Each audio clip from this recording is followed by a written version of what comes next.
Creamer Media's Mining Weekly Online is interviewing Jeffrey Christian, the Managing Director and founder of CPM Group, which offers commodities research, consulting, asset management, and investment banking services.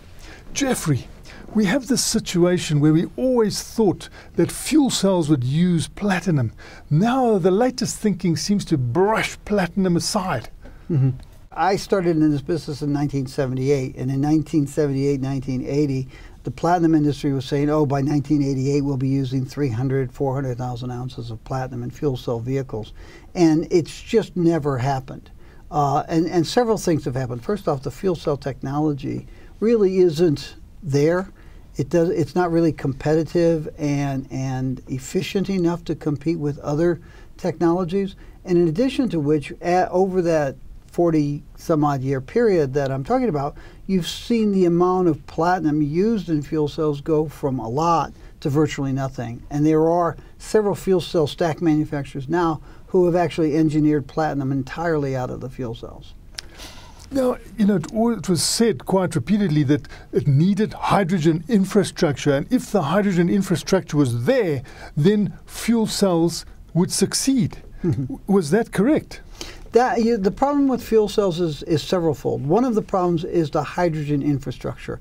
Hydrogen is extremely dangerous to handle, so the cost of shipping it, storing it, and distributing it is extremely expensive. A truck that carries compressed hydrogen is like an $870,000 truck. A train car that carries frozen hydrogen is like a $870,000 train car. It's extremely expensive and dangerous to deal with. And one of the problems with fuel cells was getting the hydrogen there. The industry estimates are that it would take $40 trillion just for the U.S. to have a hydrogen distribution system using frozen or compressed hydrogen, which is really prohibitive. Although the way the government spends money in the United States, maybe they do it anyway. But that was one of the problems. But the other problem for fuel cells is that the fuel cell technology just isn't competitive and efficient enough. So platinum producers have said if we can get hydrogen distributed efficiently, fuel cells will take off. The automotive industry has said if we can get hydrogen affordably and safely distributed, then we will turn toward hydrogen engines and other types of technologies that are less technically problematic than fuel cells and cheaper and easier to implement. And are you talking about compressed hydrogen or frozen hydrogen in a gaseous form? Because the Germans have come up with liquefied hydrogen, which they say is safe. We're working with a company that has the technology. It's been science fiction for decades, the idea of liquid organic hydrogen carriers. And there are German companies that have developed these things, but they're using volatile chemicals that are byproducts of petroleum that don't carry enough hydrogen. Chinese companies have different chemicals, and Japanese companies have different chemicals. A lot of energy companies and auto companies have been looking at liquid organic hydrogen carriers. It's not liquid hydrogen. What it is you take an organic liquid and you hydrogenate it. You attach hydrogen atoms to it. And that gives you a liquid. In the case of our client, this is a liquid that has the toxicity and volatility of gasoline or diesel fuel. And so you can safely ship it, store it, and distribute it. When you need the hydrogen, for example, in a car, you have a transition metal catalyst that strips the hydrogen off the organic liquid, and that hydrogen is then oxidized with oxygen, and you get water vapor as a thing. But it's a very explosive thing, as we all know, and it creates a tremendous amount of heat, and it can drive an engine, or it can heat water and turn turbines, or it can be used in a fuel cell. So once you get the hydrogen there, safely and cheaply, you can use it in a number of applications. And the liquid organic hydrogen carriers technology, we found this company in 2015, and it was extremely secretive, as was everybody else in that business. And then in 2016, Amplatz said, well, we're working with this German company, Hydrogeneity, at which point every oil company and auto company in the world said, well, we've been working on LOHC, liquid organic hydrogen carriers, for years, and it's just not there. We don't have the technology. So we're now talking to those energy companies and auto companies and saying, well, take a look at our technology. And are you saying that we could return to the internal combustion engine using hydrogen? Right. One of the interesting things that almost nobody knows, the first internal combustion engine was designed in 1806 by a Frenchman, and he used hydrogen as the fuel. It was a proof of concept type of engine. It was like, no one had built an internal combustion engine with cylinders and pistons before. He built one, and he used hydrogen to prove it. It was a proof of concept. And he said, okay, so now we know that internal combustion engines work. The problem is, how do we fuel it? Because you can't use hydrogen on a commercial level. That was in 1806. Commercial production of petroleum didn't start for like 57 years later, when they started actually producing petroleum in Oil City, Pennsylvania. So, more than a half a century before petroleum was a product, you had people saying, here's an internal combustion engine, what can we use to burn in it? But if you did have the safe hydrogen, you did have the affordable hydrogen, what would be the cheapest auto propulsion method? A hydrogen engine. It costs about $3,000 for an auto company to make an internal combustion engine that burns either gasoline or diesel. The battery pack on an electric vehicle is about $10,000. A fuel cell stack is about $30,000. And the fuel cell stacks are, for them to be commercially viable, they have to be much cheaper, but they have to be much more reliable. And you find companies that are trying like fuel cell powered forklifts in their warehouses. And for those things to be cost effective, the stacks need to last 5 years or longer. And the stacks are lasting less than a year. So they have people from the fuel cell stack manufacturers basically living in their warehouses swapping these things out because the technology is not there.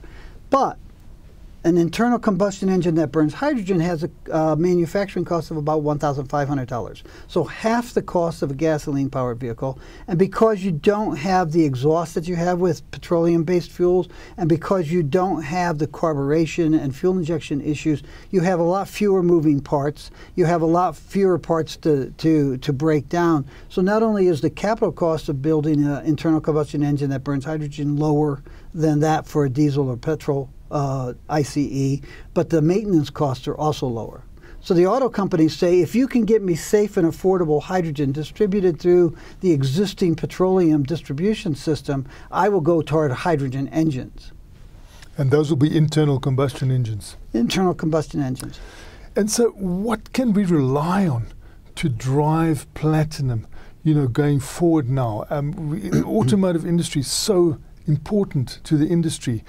What can be relied on to drive platinum group metals demand well into the future? One of the problems that we're seeing in the platinum market right now, and platinum has been sort of dead in the water between $800 and $900 for about 3 or 4 years, and our view is it's probably going to continue to be that way.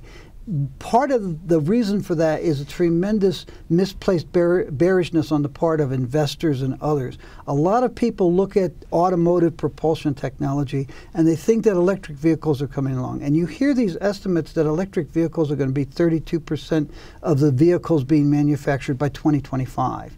But if you talk to the auto industry or the electricity industry or the electric grid operators, they say there's no way that we can have that. Because with the auto manufacturers, they need original equipment manufacturers to build new factories to supply the components for electric vehicles.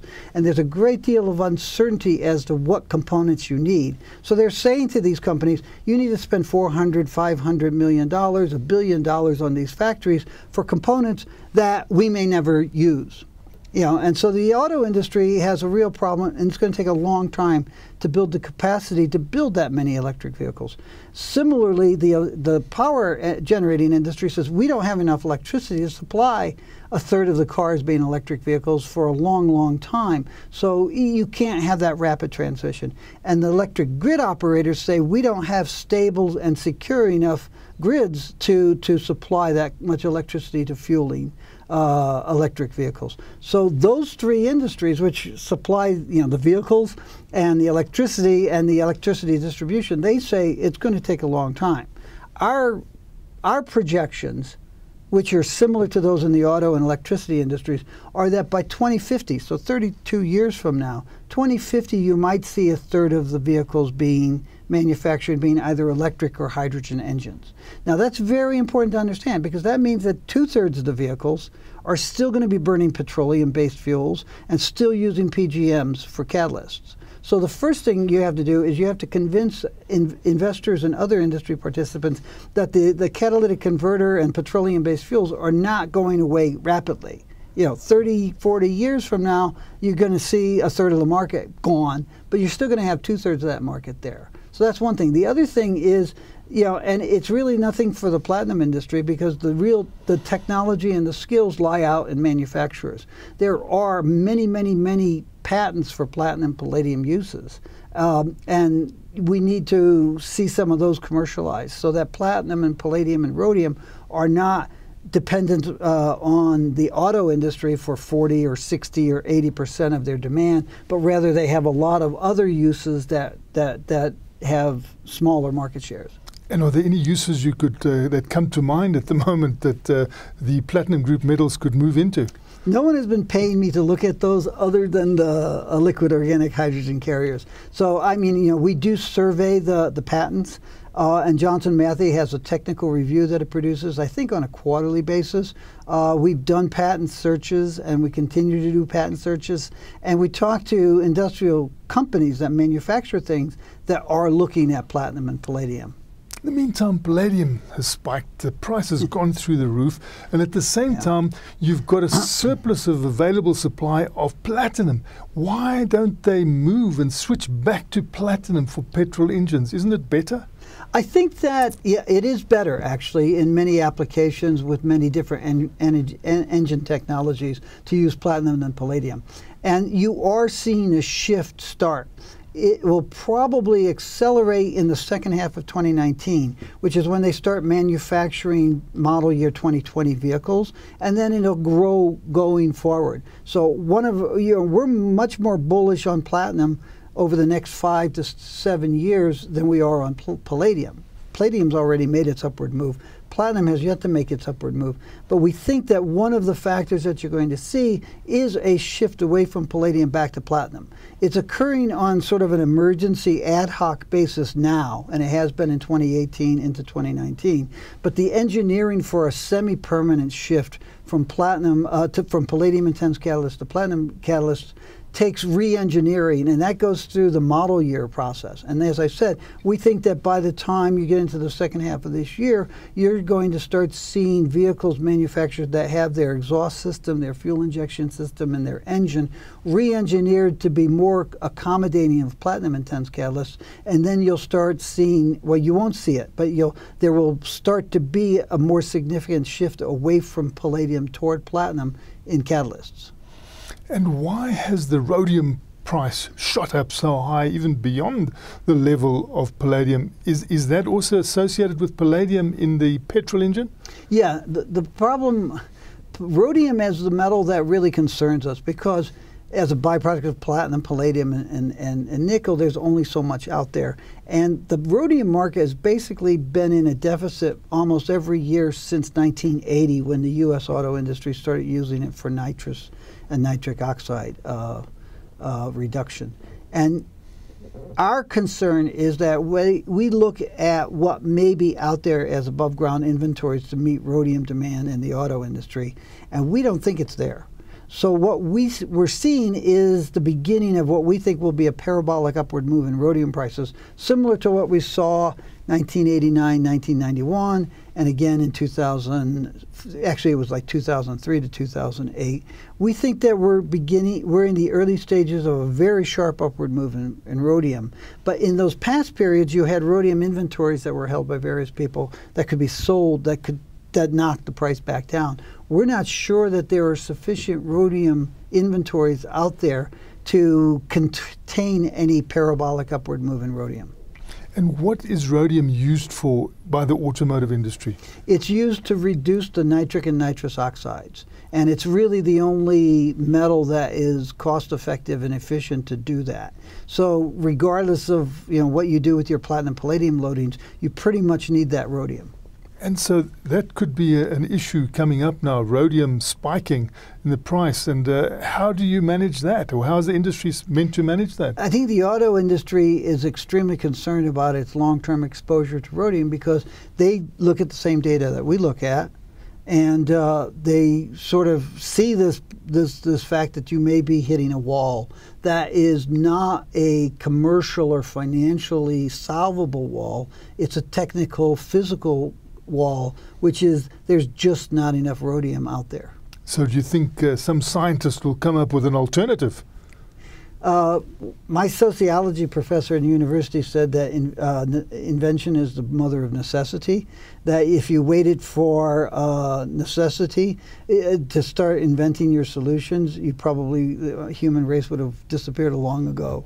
So, you know, there are a lot of scientists continually looking for replacements of rhodium. There have been tens of billions of dollars spent in research labs. There are some interesting things there, but they haven't been commercialized for whatever reasons.